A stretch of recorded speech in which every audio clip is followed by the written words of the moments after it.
नमस्कार दोस्तों। तो कैसे हैं आप लोग। आज हम लोग करने जा रहे हैं chapter number 3 class 7th geography की एनसीईआरटी की reading.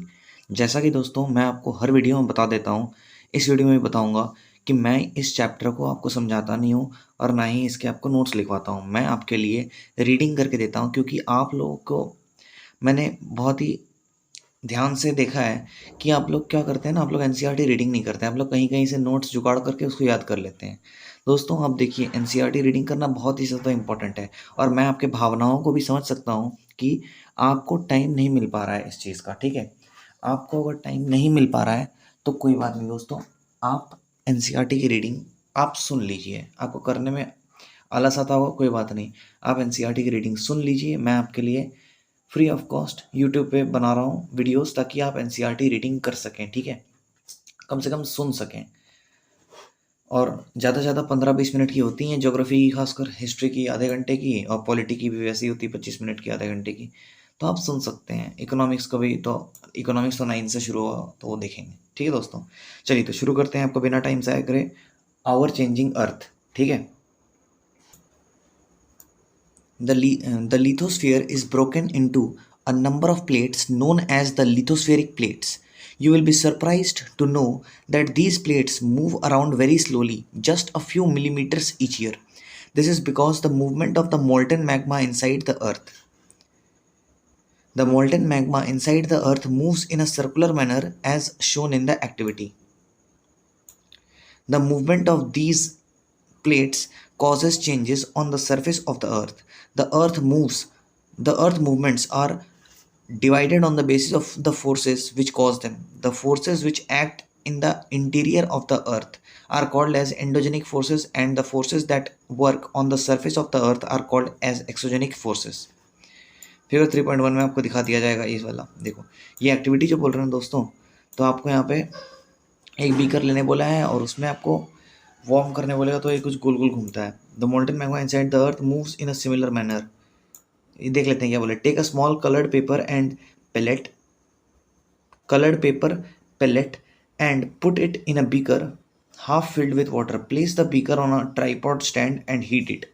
As the water warms up, you will observe that the paper pellet is moving upward along with the warm layers of water, and then sinks back along with the cooler layers of water. The molten magma inside the earth moves in a similar manner. इस तरह से ही molten magma move करता है दोस्तों। तो अर्थ movements में क्या है, endogenic forces and exogenic forces.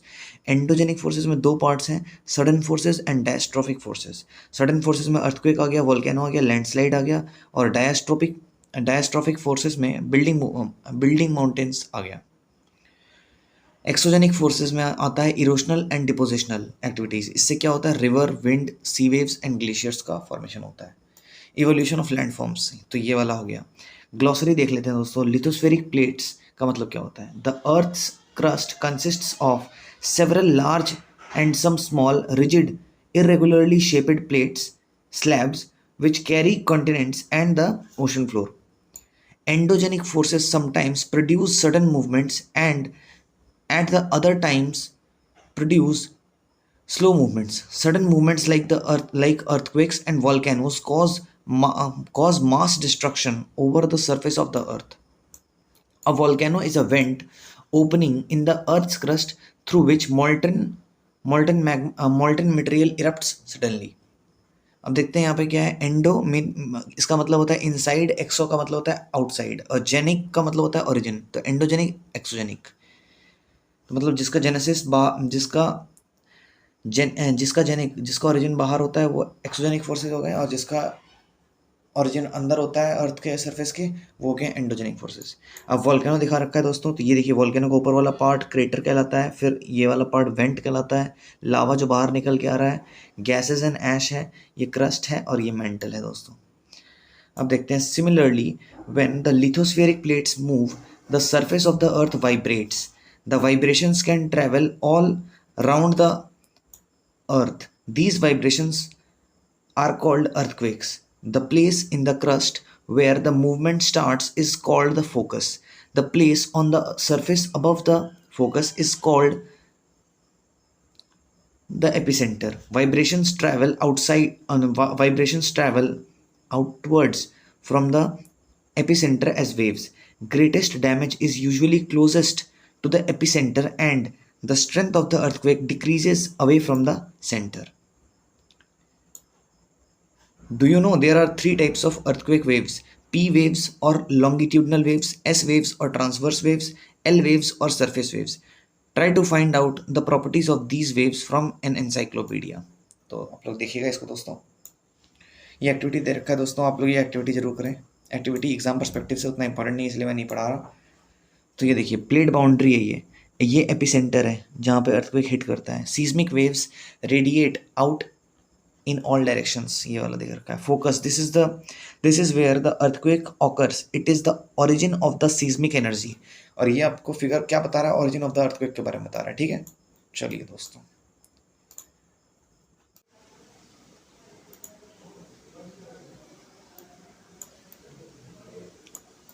although earthquakes cannot be predicted, the impact can certainly be minimized if we are prepared beforehand. Some common earthquake prediction methods adopted locally by people include studying animal behavior, fish in the ponds get agitated, snakes come to the surface, earthquake a case study, ये देख सकते हैं आप लोग, ये case study दिया हुआ है earthquake के बारे में। Destruction caused by an earthquake in Gujarat, तो गुजरात में earthquake हुआ था तो देखिए destruction हो गया था, है ना।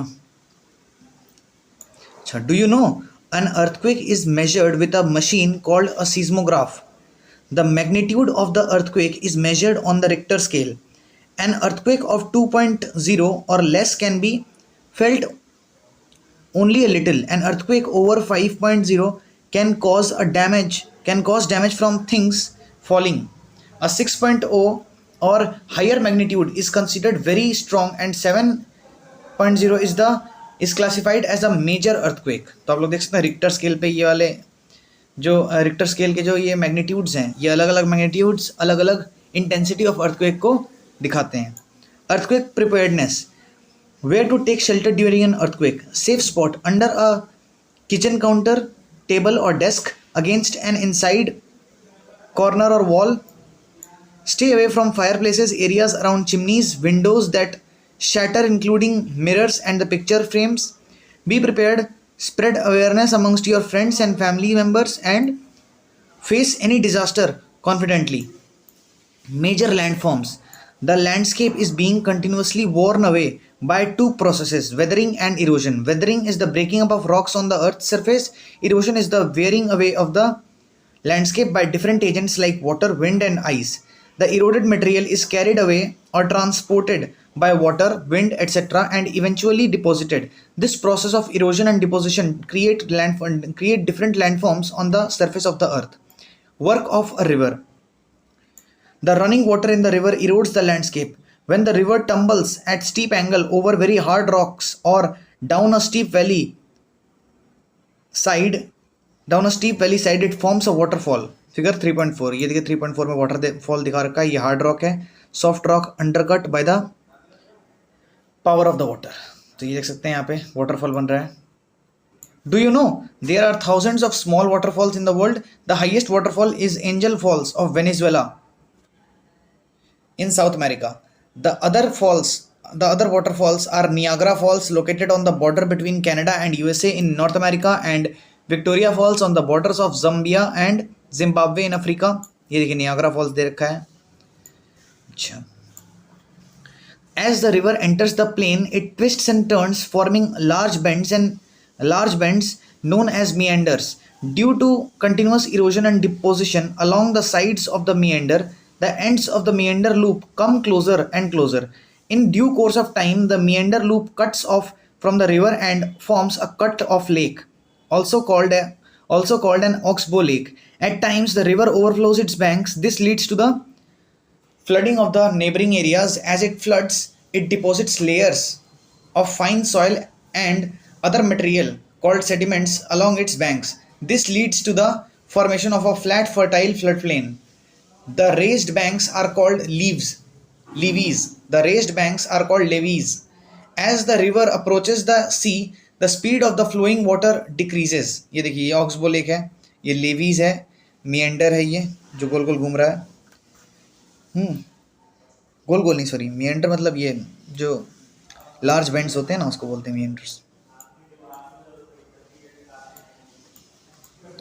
The speed of the flowing water decreases and the river begins to break up into a number of streams called distributaries. The river becomes so slow that it begins to deposit its load. Each distributary forms its own mouth. The collection of all sediments from the collection of sediments from all the mouths forms a delta. Collection of sediments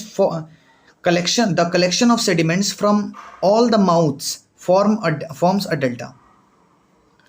main river और ये सारे क्या हैं, distributary हैं। ये देखिए, stack, सी arch, सी केव, ये सब बना हुआ है।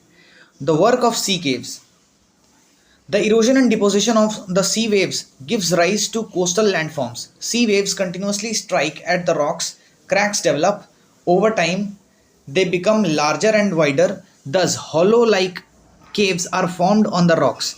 They are called sea caves. As these cavities become bigger and bigger, only the roof of the caves remain, thus forming sea arches. Further, erosion breaks the roof and only walls are left. These wall-like features are called stacks. The steep rocky coast rising almost vertically above seawater is called sea cliff. The sea waves deposit sediments along the shores forming beaches. इस तरह से beaches बनते हैं दोस्तों, देख सकते हैं आप लोग। सी आर्च है, सी केव है, स्टैक है, features made by sea waves. Work of ice, glaciers are rivers of ice which to erode the landscape by bulldozing soil and stones to expose the solid rocks below. Glaciers carve out deep hollows. As the ice melts, they get filled up with water and become beautiful lakes in the mountains. The material carried by the glacier, such as rocks big and small, sand and silt, gets deposited. These deposits form glacial mountains. Work of wind. Have you ever visited a desert? Try to collect some pictures of sand dunes. An active agent of erosion and deposition in the deserts is wind. In deserts, you can see rocks in the shape of a mushroom, commonly called mushroom rocks. Winds erode the lower section of the rock more than the upper part. Therefore, such rocks have narrower base and wider top. When the wind blows, it lifts and transports sand from one place to another. When it stops blowing, the